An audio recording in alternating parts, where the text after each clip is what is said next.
Imagine कीजिए एक ऐसी जेल जहां ऊंची दीवारें नहीं है, जहां से भागना मुश्किल नहीं बल्कि बिल्कुल नामुमकिन है, क्योंकि दीवारों की जगह यह मौत बिछी हुई है। हजारों किलोमीटर तक फैला गहरा और काला समुंदर की लहरें यहाँ आज़ादी की गीत नहीं बल्कि मौत का खौफनाक तांडव गाती है। जब जहाज इंडियन मेनलैंड से इन कैदियों को लेकर निकलता है तो लहरों के साथ ही उनकी आखिरी उम्मीद भी टूट जाती है। इन्हें लगता था जैसे इन्हें जिंदा दफनाया जा रहा हो। स्वागत है अंडमान की सेलुलर जेल में, जिसे हम काला पानी के नाम से जानते हैं। लेकिन यहाँ सबसे बड़ा सवाल ये उठता है कि ब्रिटिशर्स ने इस जेल को बनाने के लिए उस जमाने में करोड़ों रुपए क्यों खर्च किए। मेनलैंड इंडिया में तो पहले से ही बहुत बड़ी बड़ी जेल्स थे, फिर आखिर इतनी दूर क्यों? क्योंकि 1900s के शुरू में बंगाल, पंजाब और महाराष्ट्र में अनुशीलन समिति और जुगांतर जैसे क्रांतिकारी ग्रुप्स तेजी से आगे बढ़ रहे थे। ब्रिटिशर्स समझ गए थे कि इन पढ़े लिखे आग उगलते क्रांतिकारियों को आम कैदियों के साथ रखना बहुत खतरनाक है। ये लोग आम जेल को भी क्रांति का अड्डा बना देंगे। ब्रिटिशर्स को उन्हीं आवाज़ को हमेशा के लिए दबाना था, उनकी पहचान मिटानी थी। इसलिए उन्होंने एक ऐसी जगह चुनी जहां से ना उनकी आवाज़ बाहर आ सके और ना ही उनकी लाश।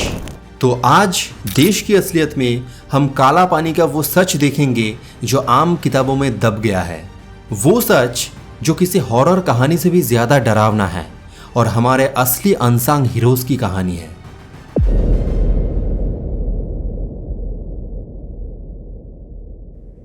सेलुलर जेल कोई आम जेल नहीं थी। ये सिर्फ ईंट और पत्थर की बिल्डिंग नहीं थी, ये एक केयरफुली डिजाइन की गई साइकोलॉजिकल टॉर्चर मशीन थी। इसे एक साइकिल के पहिए की तरह बनाया गया था, जिसमें 7 लंबे विंग्स थे और बीचों बीच एक सेंट्रल वॉच टावर। सबसे डरावनी थी इसकी बनावट। यहाँ एक साथ बंद रहने वाला कॉन्सेप्ट नहीं था। एक लाइन के सेल का दरवाजा दूसरी लाइन के सेल की सॉलिड दीवार की तरफ खुलता था। इसका सीधा मतलब समझ रहे हैं आप?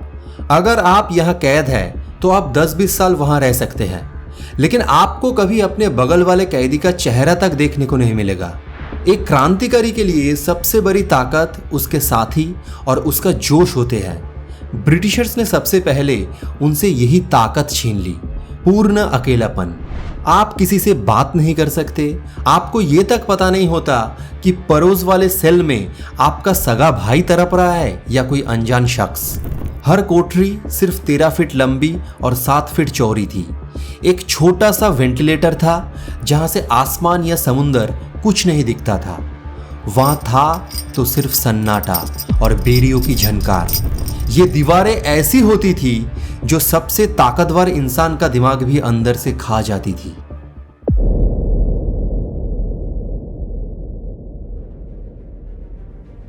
इस नरक को चलाने वाला शैतान था जेलर डेविड बैरी। वो एक ऐसा इंसान था जिसे दूसरों के दर्द और चीखों से मजा आता था। बैरी नया कैदियों का स्वागत एक ही डायलॉग से करता था। वो कहता था, अंडमान में मैं ही भगवान हूं, यहाँ का वाइसरॉय भी मेरे नीचे आता है। अगर तुमने मेरी बात नहीं मानी तो तुम्हारी हड्डियां तक नहीं मिलेगी। लेकिन उस जेल में टॉर्चर सिर्फ मारपीट तक सीमित नहीं था। ब्रिटिशर्स ने क्रांतिकारियों को अंदर से तोड़ने के लिए मेडिकल नेग्लेक्ट को एक बड़ा हथियार बनाया। कैदियों को पीने के लिए जो बारिश का पानी मिलता था उसमें कीड़े तैरते थे। खाने में जंगली घास और कच्चा चावल होता जिसमें मिट्टी और पत्थर मिले होते थे। इस बेकार खाने की वजह से जेल में डिसेंटरी और मलेरिया तेजी से फैलता गया। कैदियों के पास खड़े रहने की ताकत नहीं बची थी। जब कोई कैदी बीमारी से मरने की हालत में होता तो वहां के ब्रिटिश डॉक्टर्स जानबूझकर उसकी रिपोर्ट पर फिट फॉर वर्क यानी काम के लिए स्वस्थ लिख देते थे। उन्हें दवाई के नाम पर सिर्फ मौत का इंतजार मिलता था। ये कोई ऑर्डिनरी सजा नहीं थी, ये एक धीमी मौत थी जिसमें इंसान रोज थोड़ा थोड़ा मरता था।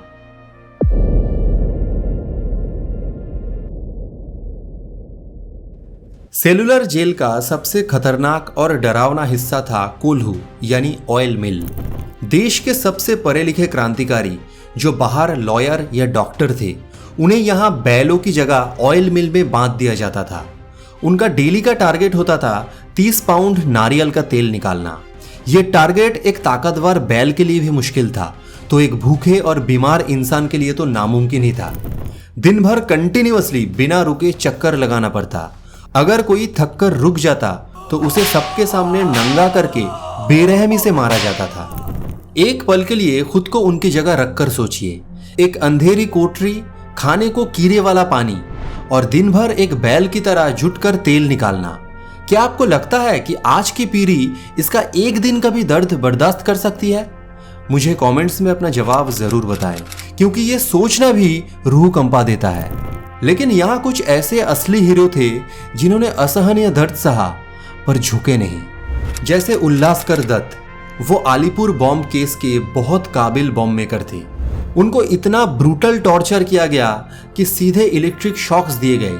इस असहनीय दर्द से उनका दिमाग संतुलन खो बैठा, पर उन्होंने गद्दारी नहीं की और रोते हुए देश का गीत गाते रहे।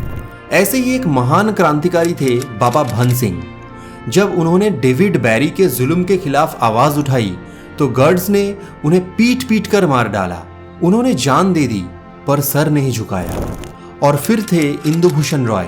इस जवान ने जब और टॉर्चर बर्दाश्त करने से इनकार किया तो उसने रोते हुए भीख नहीं मांगा। उसने अपनी फटी हुई कोठरी के कपड़ों की रस्सी बनाई और रात के अंधेरे में वेंटिलेटर से फांसी लगा ली। मौत मंजूर थी, पर ब्रिटिशर्स के सामने घुटने टेकना नहीं।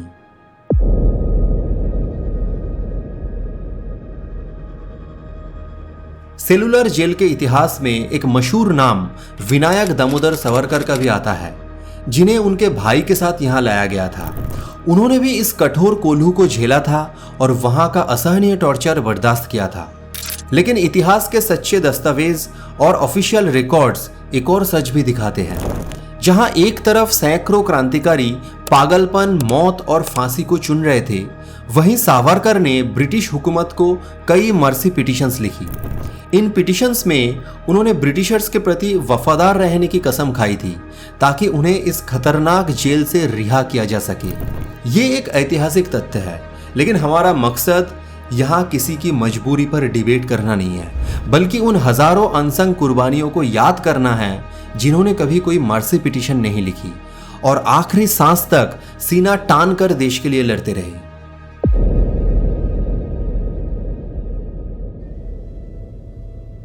साल 1933, जब फिजिकल हथियार खत्म हो गए तो इन क्रांतिकारियों ने अपने ही शरीर को हथियार बना लिया। उन्होंने एक इंडेफिनेट हंगर स्ट्राइक शुरू कर दी। उनकी मांग कोई लग्जरी नहीं थी, उनकी मांग सिर्फ इतनी थी कि उनके साथ इंसानों जैसे बर्ताव किया जाए, पढ़ने को किताबें मिले और बीमारियों को दवाई मिले। ब्रिटिशर्स पागल हो गए। अगर ये सारे क्रांतिकारी यहाँ भूखे मर गए तो पूरे देश में आग लग जाएगी। इन्होंने क्रांतिकारियों को तोड़ने के लिए जोर जबरदस्ती शुरू की और यहीं से शुरू हुई महावीर सिंह का सबसे बड़ा बलिदान। महावीर सिंह भगत सिंह के साथी थे। जब उन्होंने लगातार खाना खाने से इनकार किया तो ब्रिटिश डॉक्टर्स ने जिंदा रखने के लिए फोर्स फीडिंग शुरू की। महावीर सिंह को पकड़कर जमीन पर बुरी तरह दबाया गया।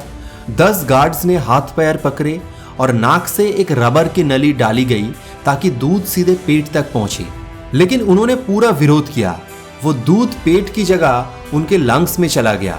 उनका सांस लेना बंद हो गया और वो तड़पने लगे। कुछ ही देर में चिल्लाते हुए उन्होंने दुनिया छोड़ दी। उनकी तरह ही मोहित मोइत्रा और मोहन किशोर ने भी जान गंवाई। ब्रिटिशर्स इस हद तक डर गए थे कि उन्होंने रात के अंधेरे में महावीर सिंह के बॉडी के साथ पत्थर बांधे और छिपकर समुद्र में फेंक दिए ताकि दूसरे कैदियों को सुबह पता ही ना चले। पर उनकी मौत ने क्रांति की ऐसी आग जलाई जिसे समुद्र का पानी भी नहीं बुझा पाया।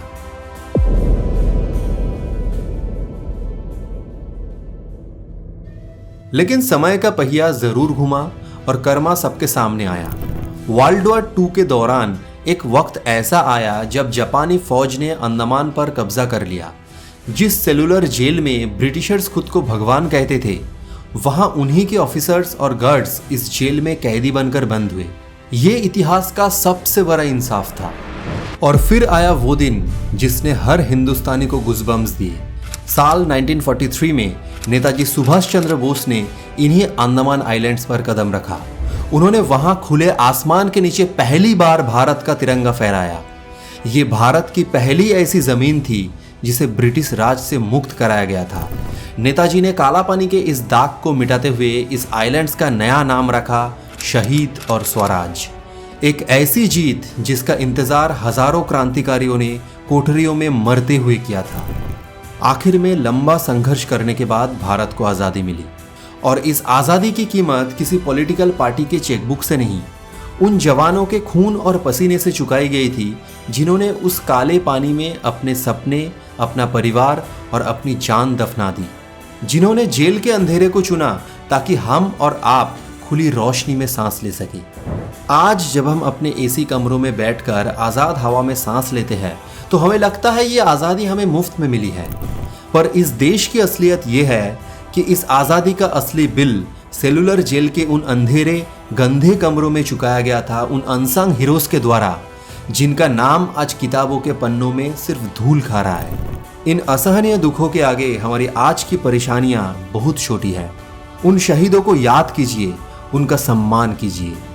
अगर आपको भी लगता है इन हीरोज की कहानी देश के हर बच्चों को पता होनी चाहिए, तो इस वीडियो को अपने दोस्तों और परिवार के साथ ज़रूर शेयर करें। जय हिंद।